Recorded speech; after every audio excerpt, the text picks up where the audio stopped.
Hi, guys, and welcome back to the That's Where I'm At podcast. Today I have Tina. Kristina, or Tina as her father nicknamed her, grew up in the South Pacific, the middle child of three sisters. She grew up as a missionary kid and a preacher's kid. Eventually, the family moved back to the United States where she went to Bible school in Dallas, Texas, and ultimately met her husband. Together, they served in ministry and also owned a successful international sales business. 22 years and four children later, Tina filed for divorce after years of narcissism and abuse throughout the marriage. Now free, she spends her extra time, helping others come out of spiritual abuse and wants the stigma of divorce from abuse to be changed in the church mindset. Her joy is spending time with her kids and exploring the world. Welcome, Tina. Thanks. Hi, Laura. I'm so glad you're here. And, I like what you said that you're helping others, with that stigma. And that's kind of how I found you on Instagram, that you talk about kind of the stigma in the church. And I had that as well. And so I was like, let's talk about it. And you said, okay. So we're going to talk about it. I Good. just I think think it's it good. needs to be talked about a lot. Yeah, it's not talked about. And that's definitely what I do on my podcast is I talk about things that people tell us not to talk about. And so that's fun. And so I want to ask you first though, after 22 years, I did 32 years. So tell me what what changed for you, or how did you notice like towards the end? Did you always notice? What kinds of signs did you see that you finally after 22 years said, I'm all done? It's a great question because obviously there were red flags at the beginning, but here, I'm 21 years old, getting married, Yeah, crazy. And, I know. I ignored those red flags, right? I was very much of the belief back then that God can fix anything as long as we're Yeah. Christians. And we kind of had made this agreement we would never talk the D word, the divorce word ever. Yeah. He would just figure it out. And while I think those are beautiful goals as a whole, um, it has to have two willing participants to make that work, right? And Yes. as my first 10 years, 11 years went on, and we had four kids in that time, I found I was a willing participant. Him less so. He did a lot of counseling and different things like that. Oh, He knew he okay. had issues, but it just never took. It just the hard work after the counseling, thousands and thousands of dollars were spent. Um, it, it just never took him to that next level. He couldn't make himself, Yeah. whatever, lay his life down is the way I would say it. Right. And so what he did instead, which I don't share a lot on my Instagram, but he converted to Judaism. Oh, okay. Yeah, we met as evangelicals, non-denominational. He was Assembly of God, actually. I was Mhm. non-denominational. We were in non-denominational churches predominantly. But kind of in a crisis in his life, he got converted to Judaism.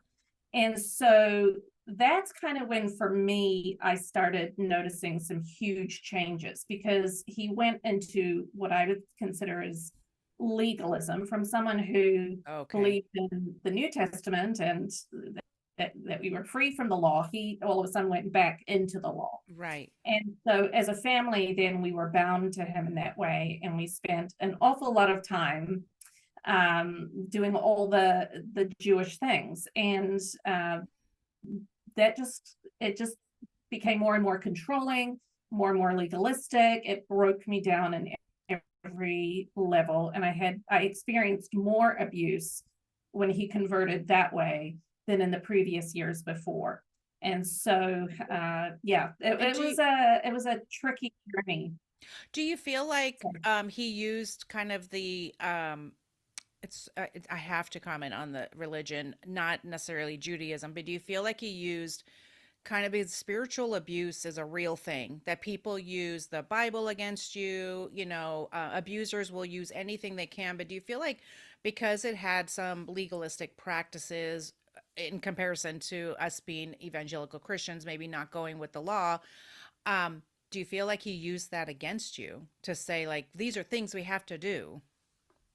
Yeah, definitely. I mean, it was heavily mixed in as well with, I would say, kind of Bill Gothard, mindset. Okay. Oh, Thing geez. that had a hierarchy of, man's in charge, Yeah. women comes underneath. That was definitely the structure I was not going to get out of with Right. him. Right. And so yeah, he used that heavily, that he was in charge. And then my firstborn son, very much that the man is in charge. Right at the end, we went on a trip together. I was going on a business trip. He sent my son along and Okay. said he was my covering. Now, Oh, ludicrous, but he would not budge from sending me on that trip without my 18-year-old son, 17 at the time, actually, I think, coming with me to cover me. that's Theologically, it just went too far. It right. was it's a control mechanism. That's what it was. Well, and for sure that's what it is. And I mean, we know that so many different things, they use anything to control you. And just on Instagram, I had seen a girl was showing how easy it is, how easily she was controlled by her ex narcissist. And he insisted that her fingernails be painted at all times. And she said she bought into it, right? That, he said, professional women always have these painted nails. And I commented, and it's a very easy way for him to see how controlling you, or how controlled you are, to see that Yeah, his control is working. Because yeah, if your nails are never chipped, he knows he can control you. yeah, And that's why people don't understand. And some of these things, they may not sound like they're terrible until it's all the time and so many things that you can't even breathe without him saying, you're doing it wrong. you know? yeah. So, No, it's really, it's heavy. It's yeah. heavy. It's heavy on me. It was heavy on the children. We Yes. sat for a lot of time listening to his theological talks, uh, Okay. because he was moving us from where we had been, and into the new theology. Yeah. It had to be re-explained. Everything was, spiritual gymnastics to get us back Okay. into that belief. And Okay. yeah, it was painful. And to this day, my kids struggle with a lot of Oh, I'm heavy sure. teaching because Yeah. it's just a painful time of their lives. Right. And so, is that part of why you decided to end the marriage? I, for me, felt like I was losing my reality and my Right. my faith. Right. Um, I said when I left, it was kind of 30% physical abuse, 30% verbal abuse, and the remainder 40% was the spiritual abuse. I Okay. just it was pretty evenly split between all of those things. That was my takeaway of Yeah. where I was just like, I can't keep doing this with all of these parts in play. It's just too much. Yeah. Oh my gosh. So what kinds of things were you in a different church at that time, or were you still attending, a Christian church, a non-denominational church? We still attended a non-denominational church just because there were so few. We visited many messianic kind of Okay. churches. Oh, right. Um, I won't get into that, Okay. but I still wanted my kids in regular church as well. So it was kind of a mishmash over the years. The last year we were together, we went to a regular Christian church, Yeah. and that's where I, stayed for many years after Okay. that. And then when you decided to leave, did you feel like you had support around you? Did you feel like you could talk to anyone about that? I didn't. I had a pretty difficult and devastating situation. When I announced that I was then going to, I first asked for a separation. I asked for him to leave the house. Okay. I did use the word divorce, but my abused mindset, I think I said, okay, just leave the house to start Right. with. Right. He would not leave the house. Yeah. But from that day I made that announcement, my in-laws never spoke to me again. Uh, Oh, they again, believers, um, they completely shunned me, and then my own parents shunned me as well. They did not believe theologically I was able to leave for any reason except for sexual immorality. abuse was not on the list. And so for them, even though they did not like my husband, they found him difficult. They found the whole Jewish thing hugely problematic. Yeah. And I say Jewish, and again, I just want to clarify the religion, not the people group. Right. Yeah. So they because of their Christian principles could not side with me. Right. And they shunned me and got rid of me as well. So did I have a lot of people around me? No. I have actually never heard of anyone who has probably walked through their divorce as alone as I was. No, that's not putting me on a pedestal. I'm sure there's many people that have gone through horrible things, but Right. I had a pretty tragic situation, You family know, wise. Both of my sisters were overseas. It was bad. the hard part is I feel like I didn't know about a lot of people's stories until after I started talking about mine. And so when you say that you haven't heard of anybody else who's had, a divorce like yours or a situation like yours, I wonder if people aren't even talking about it, for you to even know if they do have a situation like that, to even help you. Yeah. And, Probably not. I mean, did I right, want to tell anybody that my Christian parents had shunned me and my right, Christian in-laws had shunned me? Absolutely not. I mean, right, I didn't want to bring shame to my family, so I just kept keeping all of that that shame on me, right. um, because I was embarrassed that I was going through that situation as well. I mean, I didn't want to tell anybody. Oh, and my family, my Christian family, has also Yeah. completely stopped talking to me, and they intentionally shamed me. Well, and sadly, sometimes people do um, think that that's okay. I know that I've, experienced the, the institution of marriage being held in higher esteem than the people inside of the marriage, and that's really hard because we need to be turning our focus to the people inside the marriage and what they're experiencing, that they're being abused, they're physical abuse, psychological abuse, and that for me, I was slowly dying to the point where I no longer wanted to live. Yeah, Yet I had that thought as well that I wasn't supposed to get divorced. Eventually, I kind of had to get over that because I'm like, I can't live my life like this. Like this isn't a marriage. yeah, He's off other places. He's completely shut me down.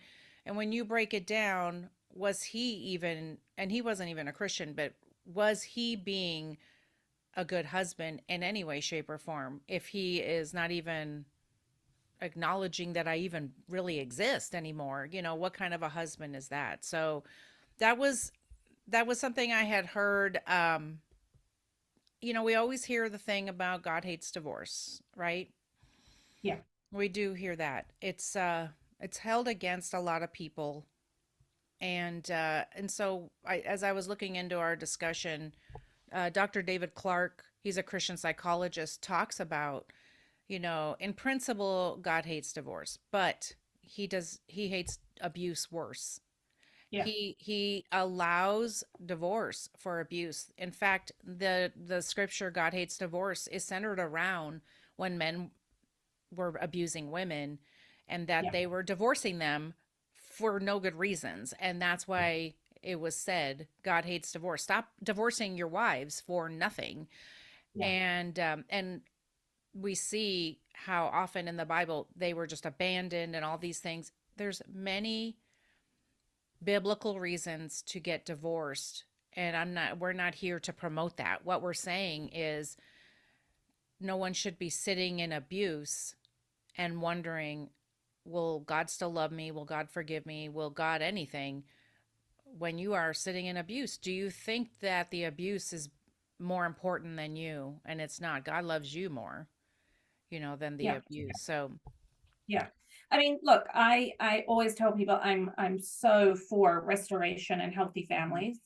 My conversations, my Instagram page, the yeah. other thing to do, I don't sit there and go, another marriage to dissolve. Yes. I'm like that's not the point, but I am here to assist Yes. and helping people get out of a situation where, yeah, to your point, it's not about how long can a marriage last, Yes, and I exactly. think that's so often what's promoted at the church. The last couple of years, I've been visiting some churches, and I've been into several where I've happened to stumble across the marriage, conversation, Yeah, and it's always who's got the longest marriage, right. stand up, let's see who's been married the longest. And I think, were they happily married? Were they supporting each other Yes. with a loving environment? Or are these people sitting at home, you know, they'd rather be watching TV together so they don't actually have to have discussions Right. together. Yes. And yeah, they're married, but like, is it healthy? Is it thriving? Is there abuse on multiple different levels? Right. And so it's better to break that down and have healthy people than Yes. promoting unhealthy marriage.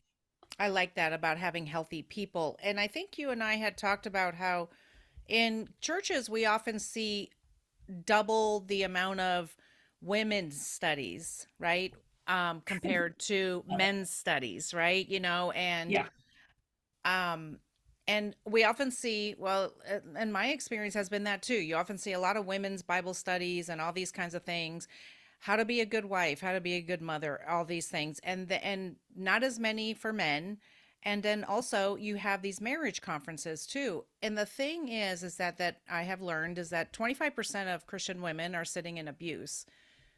25%, that's people who have said it and Yeah. realize they're sitting in abuse. I Yeah. sat in my marriage for 32 years and didn't realize until about year 29 or 30 that I was in abuse. You know what I mean? Yeah. And I didn't know. I thought just my husband was a jerk. And I really, and everybody's like, well, just keep praying for him. So I did stay and pray for a Hmm. long time. I just stayed and stayed and stayed. I'm not saying I would have wanted to be divorced.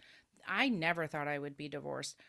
I just thought if we could work these things out, Yeah. if he would just understand what he's saying to me, and it's not nice and it's not kind, if he would only realize, but listen, he's a grown man.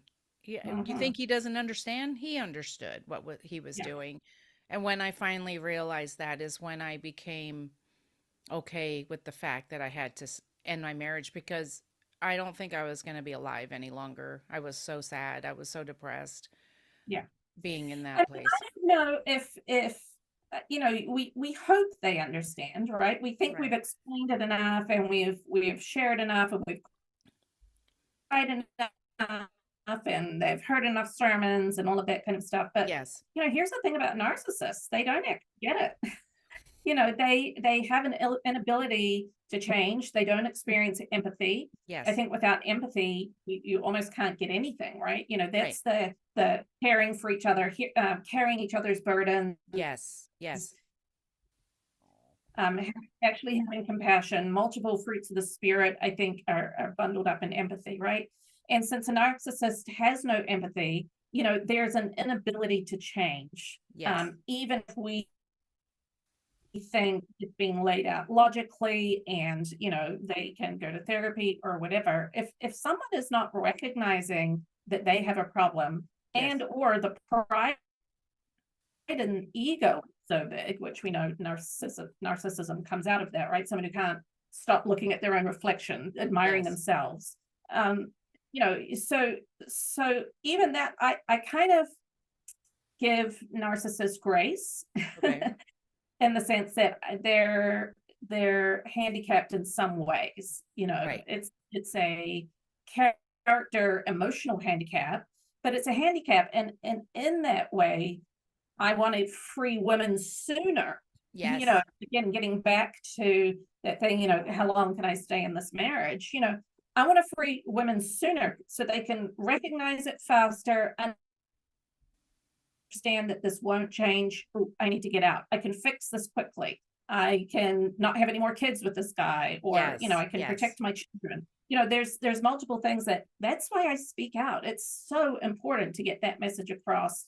And it's not just men that are narcissists. There's lots Right. of women narcissists. I just find it's predominantly male Yeah, it oriented. is. It's But predominantly that. But yes, women can be narcissists as well. yeah, And I like what you said, that that's why you speak out. And that's why I started speaking out, because I felt very alone. I felt very confused, because all the years I just kept trying and I didn't realize, because even if I would have heard the word narcissist, which frankly I think I did, but I wasn't meant to hear it at the time, that I didn't really understand what he was doing, because I really just thought I just have to explain myself a little bit better, because of course being gaslit for so many years, that if you would just, I don't understand anything you're saying, he would tell me. And so I would try harder to explain myself. And then the other thing that was a concern was, we were in therapy off and on a lot of times for different things.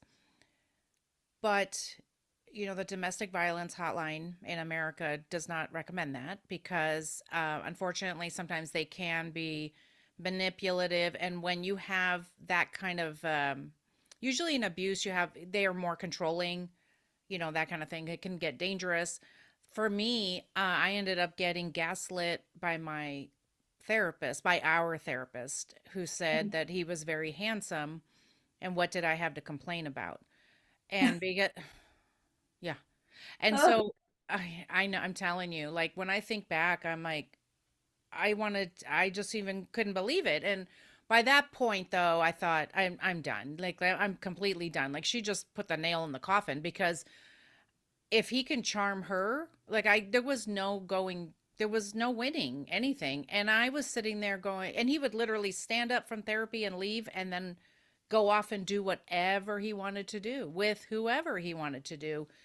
And the thing we have to remember is, if we allow it, and this isn't anything, our friendships, our children, if we allow it, if we continue to allow it, then they think it's okay. And so I often allowed a lot of things in hopes that he would see I was a great person, and he would stay, and he would change. And we know that they don't change.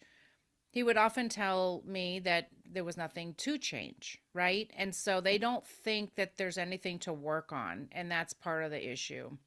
yeah, absolutely. Yeah, and that's the hard thing, is if they don't even think that they have any concerns, they will flip it all back to you and gaslight you, and that's the hard part.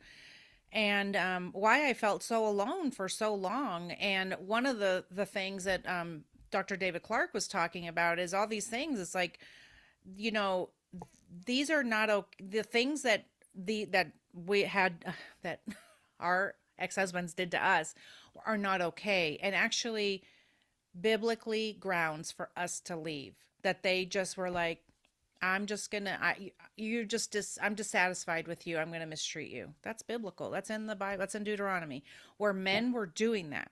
Men were like, you know what? I'm done with this. I'm leaving. And it even says in the Bible that give her a certificate of divorce because you're chronically abusing her. Like, Mhm.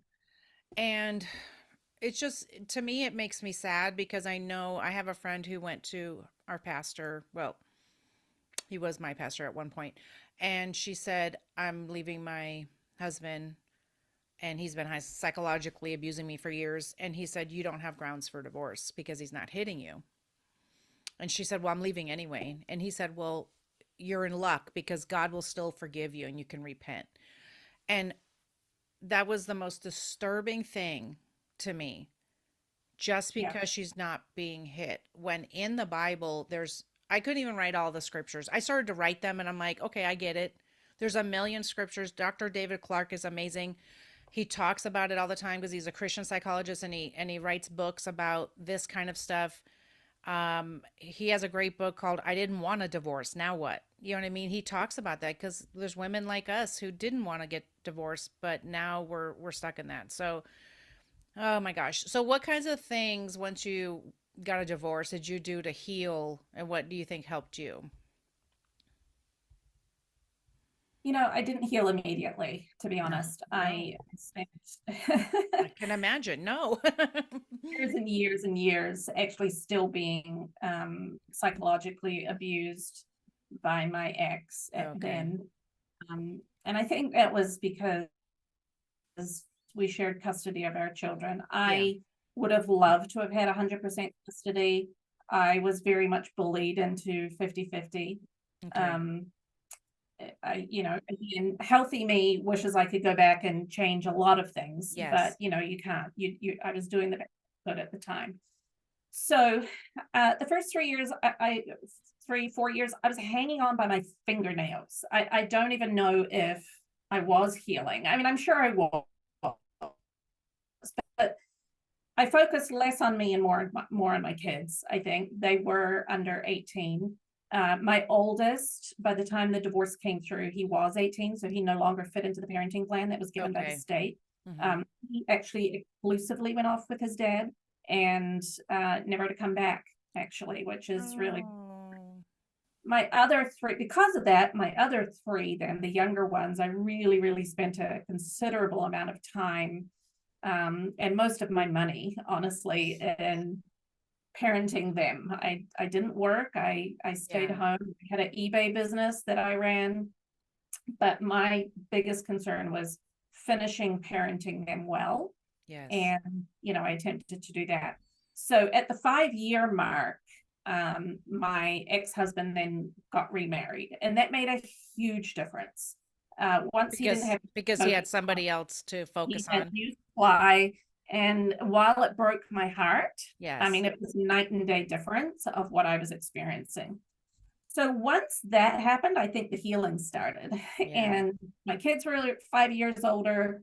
And I started to do a lot more personal development. I did a Bob Proctor course on renewing my mind and believing positive things and changing my mindset. Yeah. I did another coaching course, for my mind, training my mind.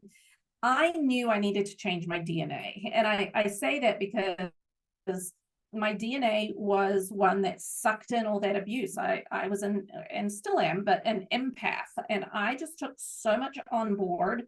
Yeah. And my mother was narcissistic. And, we could Okay. talk about that probably on another episode. But I say I married a familiar spirit. I Yes. married the way I was raised and treated led me to the man I married. Yes. And so when I say I needed to change my DNA, I needed to change that place in me that accepted that behavior, that Right. accepted that as normal, and thought that's what I deserved. And Yes. so that took a lot of reprogramming. And yes, the word will renew your mind, but I was in the word for years. I Yes. needed some other things Yeah. to change. I needed the power of positive thinking, and I needed to believe bigger things for myself, and I needed to do affirmations Yes. and change my mindset. So I would say I read a lot of business personal development books, Yeah. and that really helped me. I love that you say that because I've had so many discussions on this podcast because let me tell you, I have done everything from the top of my head to the bottom of my feet. I have done so many things, not just, I mean, I really, really pressed into God, like, please tell me who you think I am.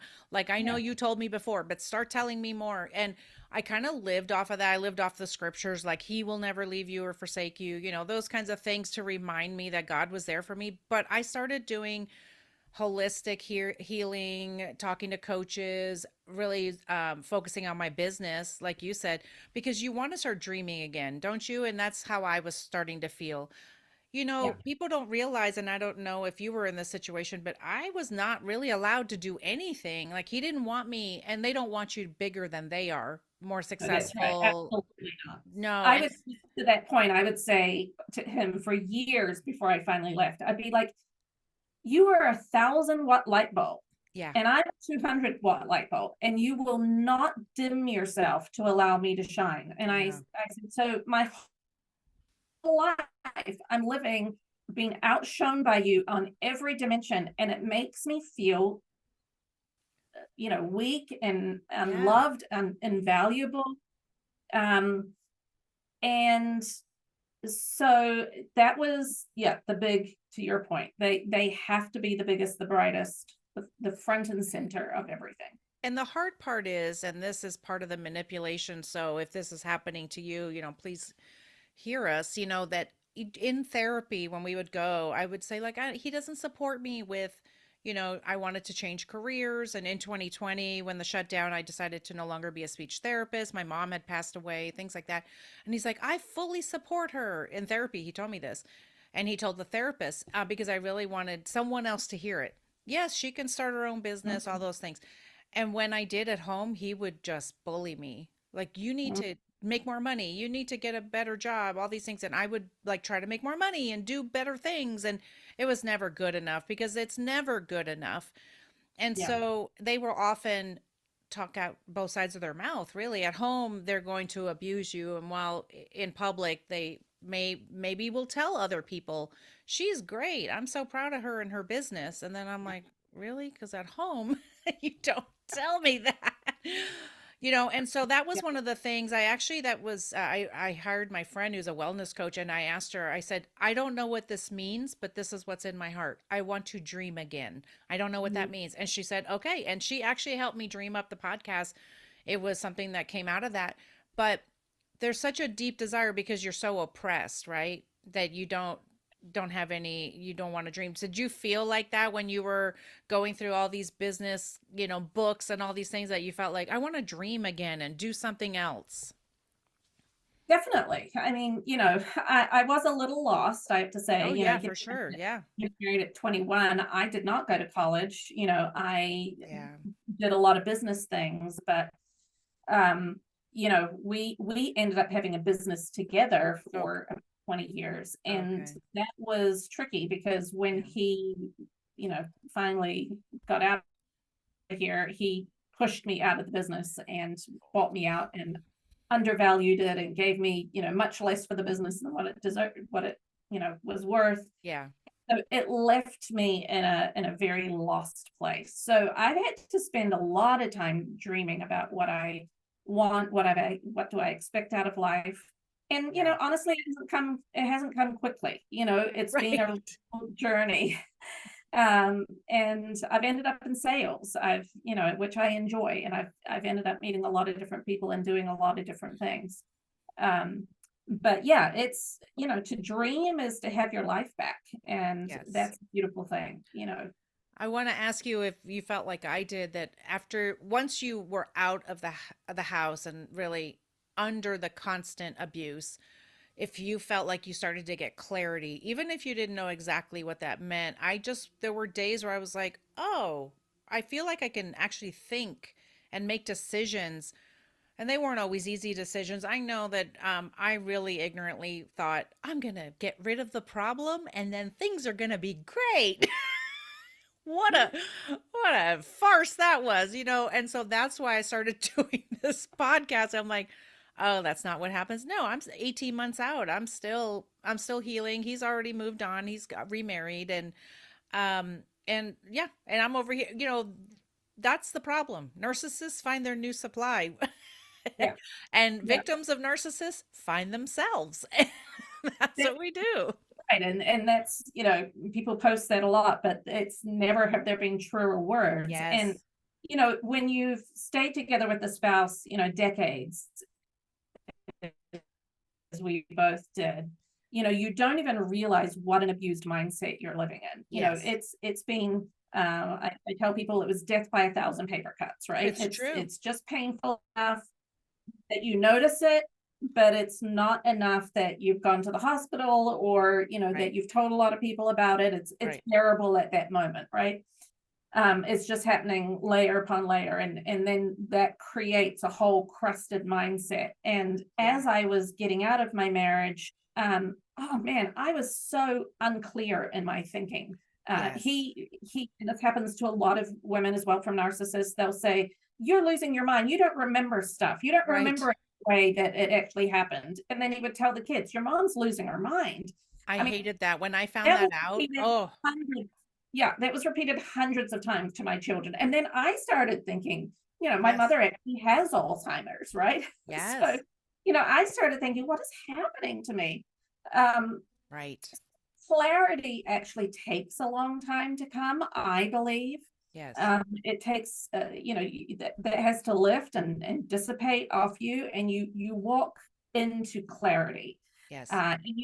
For me, I woke up out of my life. I think in order Yes. cope. I had put myself in a semi-coma. I was disassociating all the time. Yes. And so to come back online and actually take control of my life, that's a huge project. And something, I hear a lot of women say, I'm so tired. Yeah, you're tired. Yes. Your body is completely recalibrating. Your mindset is being completely changed.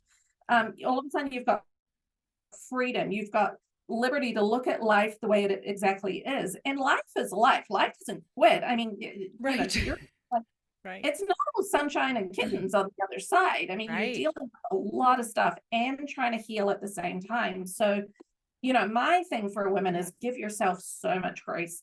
Don't Yes. rush into another relationship. Take time to actually enjoy yourself, learn about yourself. What do I like? I haven't been able to ask myself that question in all reality for many, many years. And then I think if you've got kids as a mother, you're constantly pushing yourself to the side anyway to help your Yes, kids, right? exactly.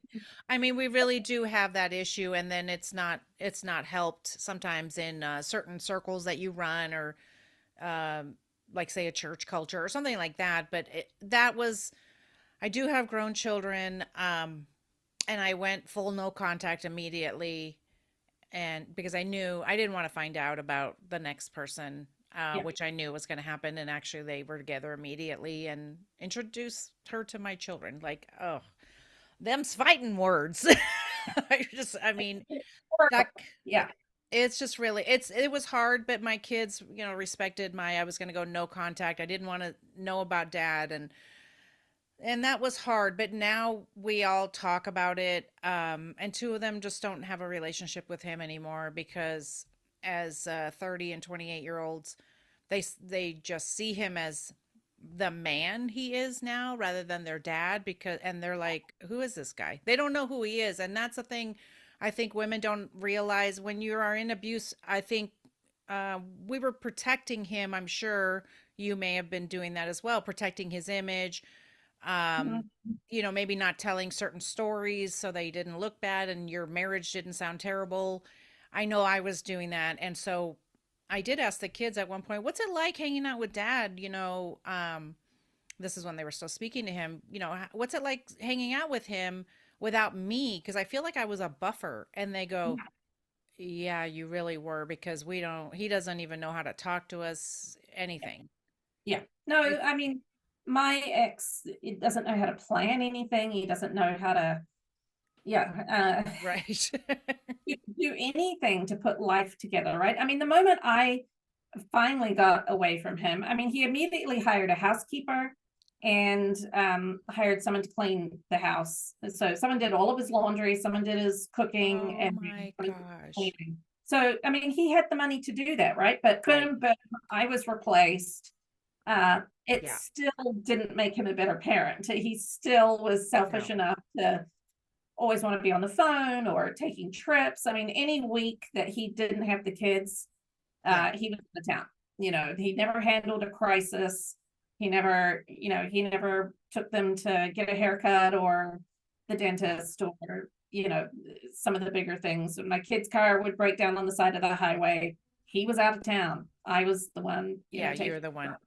Well, and I still feel like I'm doing a lot of those kinds of things, and I'm okay with it, because the narrative, of course, was that mom is crazy, like you had talked about, and that I thought my kids hated me. And so where I'm at now with these kids, like we've had so much healing. They apologize for participating in the gaslighting because they participated with dad, and we've had so much healing. I've apologized to them for the reactive abuse I've had. So, reactive abuse is when you're being abused and then you react, and you may Yeah, react out of character, or maybe at that time it is your character because you're being pushed to the limit and you get angry or whatever.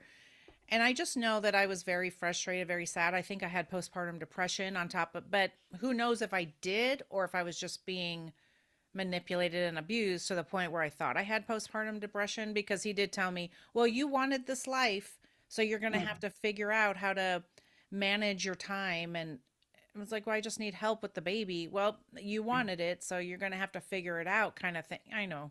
He's yeah, he's such a great guy. And Whatever. And these are the things I never told anybody. You know what I mean? It's like, Yeah, now I'm well, telling her. you know what? You don't know how overwhelming that is at the time. I mean, Yes. you just kind of have to take it, right? What else are What you going to do? what are you going to do? I mean, you have a newborn. Like, what are you going to do? You know? Yeah, it's tough. It's really hard. And so one of the other things that with when you see, if you are listening to this and you have an ex that goes off and gets a new partner right away, just realize that many times if they are a narcissist, then they need that. They want to find someone immediately because they can't be alone. They can't, because it's such a shame-based disorder, that they can't be alone with their own thoughts or anything. And oftentimes, like in my case, she was waiting in the wings so that he never had to stop for 1 hour and be alone. He didn't Yeah, have to be alone ever. And so on the outside, it may look like it's all great and all, but listen, it's not. It's their issue. It has nothing to do with you. You just stopped following the rules, and that's a good thing. yeah, that's right. You started waking up to the reality of what was happening to you and realizing that line has been crossed. I can't live this way anymore. Yes. Something needs to change. I've been violated. I mean, that for me was the big thing is, the Yes. first time I was pushed, the first time I was absolutely screamed at, I think was in my Yes. first week of marriage. Actually, I got absolutely screamed at for not buying bacon. And Oh he my Lord. reminded me, and I grew up without bacon in my house. My mother didn't like it. So, Okay. it wasn't ever top of mind for me. Yeah. I didn't eat bacon and eggs for breakfast. And I forgot the bacon, and he screamed at me like, and I thought, what is happening? Like, Right. Right. what is happening? Right. First paper cut, right? But yeah, you start getting violated more and more on the bigger things, and Right. yeah, you begin to wake up hopefully and realize this life shouldn't be like this. And that's a good question to ask. I know I've had friends who have started taking notes, like journaling about, okay, he seems to do this and this and this, because I never really, actually, when I go back and read my journals now, I can see a pattern. Yeah, And it's very sad. I want to go wake up. But I was the same way. I was 22 when we met, and I was 23 when we got married. So, or yeah, yeah, and so yeah, we're young. We don't even have a full functioning brain. And so I have to give that 23-year-old girl some grace.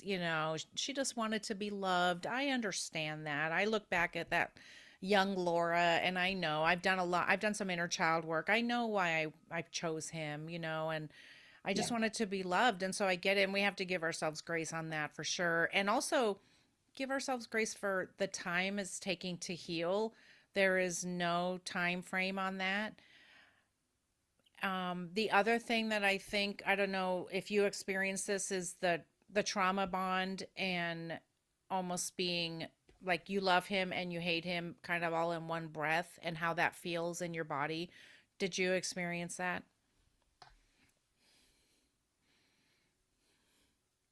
It sounds weird, but I probably had more of a trauma bond with his mother. Oh, interesting. he he reeled me into the relationship because of his mother. He Okay. was his mom and her very effervescent, loving personality. Yeah. She's also a narcissist, but didn't know that at the time, Right. or at least an enabler. Raising her son as a narcissist. Yes. But she treated me in every way how I wanted my own mother to treat me. She lavished me with gifts. She would hug me Oh, every time. She would give me stuff. She would chat with me. She would take care of the children if I asked, like all of the things that, I desperately wanted and was not raised with. So when I was thinking about leaving my husband, that was a very, very hard decision to go, I'm gonna pull yeah. away from this family that I have, given so much time of my life to, Yeah. and treated me, even though I began to wake up to there was generational abuse happening from Yeah. his side of the family. I hated giving up my mother-in-law. That was Oh, tough. That was really tough. That's so Um, interesting, and I could totally see that. I have one of his sisters, I really like her. And I actually was thinking about her yesterday. I'm like, maybe I'll just text her. And I was like, no, don't do it. I mean, I really did cut everybody off. I sent letters to everybody saying, thank you for being great in-laws. That was with an eye roll to my actual in-laws because because in Alien where the queen alien, yeah, that's his mom. Because she was the queen narcissist. really my mother-in-law too, right? Yeah. But I, it was filling a void in Of me. course, yes. Most. Yeah, Well, and that's a good point that I think we need to give ourselves grace on that too, because when we see it, you can't, when you see it, you can't unsee it. But at that's the 100% true. And Yeah. at the time, though, you needed it. I needed it because let me tell you, my mother in law treated me very kindly in many ways until a little while later. And then she started saying stuff when no one else was in the room. She was gaslighting me because she would say these things, and I would say to my husband, your mom just said the rudest thing to me. No, you probably didn't realize what she was saying. She was probably kidding. And then one day he caught her Mm. and so then we addressed it, but it was always like that. And so when I wrote everybody a letter and was like, thanks for being great in-laws, I wish you nothing but the best, I was like, not really.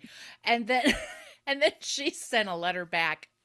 If you watch The Crown, it was very similar to what the queen said to Diana, and she was, I hope you're happy now. And I was, she literally wrote that in the card to me, and I thought, well, yeah, I got rid of your son, I'm really happy, thanks. Just lost 175 pounds off of my back. I know. So I'm friends with my divorce mediator. We just became friends during the divorce. She's a great person, and we just kind of connected after. Yep, And that's so now awesome. we're actually friends. And I always said, yeah, I lost 190 pounds. And she's like, no, you got to say of dead weight. It's all right.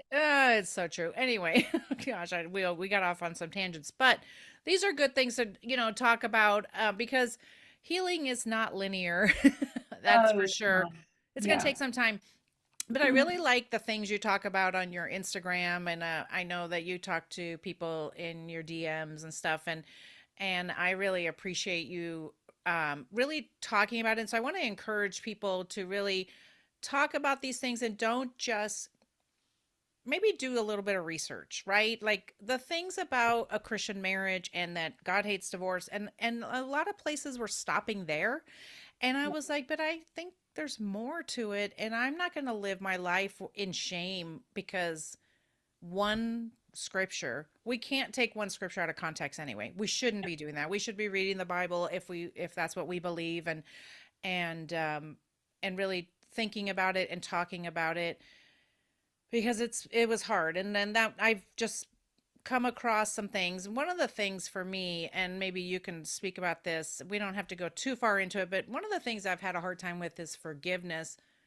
I believe I've forgiven them, but one of the things I found was at the very beginning of my divorce, people wanted me to, if you just forgive him, you'll be healed and everything will be great and you can walk forward and everything will be just sunshine and roses. And I'm like, holy guacamole.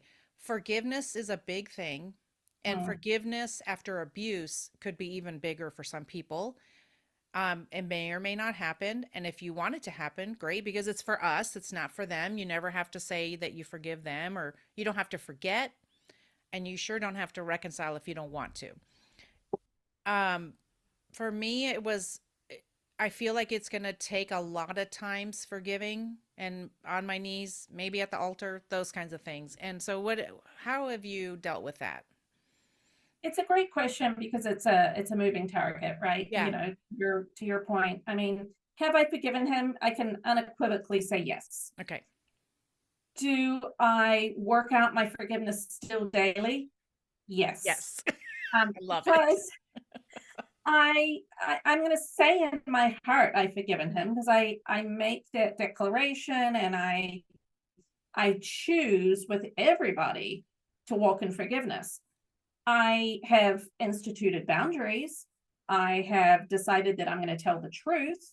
I Yes. have had to navigate multiple situations that have created brand new wounds and brand new issues that I have to deal with. It is not a dead dog. It is a living person over there who creates waves. And Yes. so, you have to constantly walk in forgiveness. I constantly have to make the choice to surrender myself, create a new boundary, move forward, and it's tricky. It is. It does not happen overnight. There's multiple levels of the mind, of the physical body, of the spirit that you have to work through. And so, Yeah. I ultimately make a choice to forgive, but that happens in so many different ways. Yes. It's not a fast process. It's not. So I'm so glad you said that, and that was a great description. I love it because it doesn't have to be a one and done. Yeah. And that doesn't mean we're failing at it. It really doesn't. Yeah. And I really felt that was really the impetus of me to start the podcast, because a lot of people said, "Well, don't talk about this anymore. Stop talking about it, and then just forgive him, and then you'll be great." Everything. And I was like, "Okay, no, I think I'll pick up a microphone and talk about it louder." That's Because right. well, because I felt like it continued sort of, let's say, the quote unquote abuse from church of, okay, stay and pray. Okay, now you're divorced. Okay, but now you have to forgive, and you should forgive him for everything he did and then move on. And I felt like that all of that was toxic to me and hurting people, not just women. I felt like it was hurting people when we're not even, if why are we worrying about what I'm doing forgiveness wise? Why are you not worrying about what he's doing abuse wise? And that to me, I felt like was a missing link. And so I can only do what I can do on this side, and I can help women. That's my focus is women, but of course, fill in whatever you need here. But that, however I can help women, and like you are doing, to understand if this is the relationship you are in and it doesn't seem like it's okay to not be in it anymore. You deserve Yeah. more than that, Yeah. So, Yeah. For sure. well, well, I think we talked about everything. Was there anything else you wanted to talk about before we said goodbye? Oh gosh, I mean, we could talk about this for a decade, I honestly. know, we I could. mean, one of the things I love is sharing stories because, I just shared a reel a couple of days ago, and I'd forgotten actually about that story, but Apple popped up and gave me a little replay of some photos from like 6 years ago, and it was Yes. those photos of a snowstorm, and I went, all of a sudden I Yes. remembered, I wished my ex-husband had come over and just Yeah. surprised me one day and snowplowed my driveway. Yep. And I created that story again and put it out on Instagram, Yep. because it jogged my memory, right? And so, we could talk endlessly about little things and expectations and Yes. failures and all of that kind of stuff. But I want women to know, and I know this is your heart, is to know that they're loved, they are Yes. accepted, they have not upset God. Nothing No. is God's reach. Yes. Nothing is out of his realm of possibility to Yeah. transform and change a life. And, I've had to comfort myself in that. I've had to comfort myself in that my kids have been damaged, but they're not lost, and Yes. and God's just as interested in redeeming them and bringing them into their destiny as he is me. And I think for anyone listening to this podcast, you Yeah. may be going through the absolutely deepest, darkest waters right now, but there is hope and redemption on the other side. Yes. And my life is living proof. My life is far from perfect. There's so many things on my list. I journal and I talk to God and I go, okay, I've still got this Right. huge list of things Of I course. need to, right? Right. Because that's just life and normal things. But my life is so much better than what it Yes. was. My kids' lives are better, and Yes. there's good things ahead. I love that. That's a great way to end. I love that. Where Right. can everybody find you on Instagram? You can find me at k.ravenhill. That's where I do most of my communicating. If you go into the link in my bio, there is a place where you can send me your email, and I'm starting to send out, more personalized correspondence to Oh, people great. that are for that. So that's great. Instagram was down today, just if I anything know. happens, I want to lose touch with people. So I'm Yes. asking to connect through email. And yeah, it'd be great to continue to build community. Yes. That's great. Thank you so much for being here. I so appreciate it. And we'll put everything in the show notes. And guys, if anything resonated with you today, we're going to have some stuff in the show notes. And of course, go right now to Apple and Spotify and leave us a review. And also, you can go to social media and comment on our stuff and let us know you enjoyed it. So, Podcast Land knows you love us and want us to continue what we're doing. So, thank you, Tina, for being here. I really appreciate it. Thank you, Laura. Thanks for having me. Bye. Bye bye.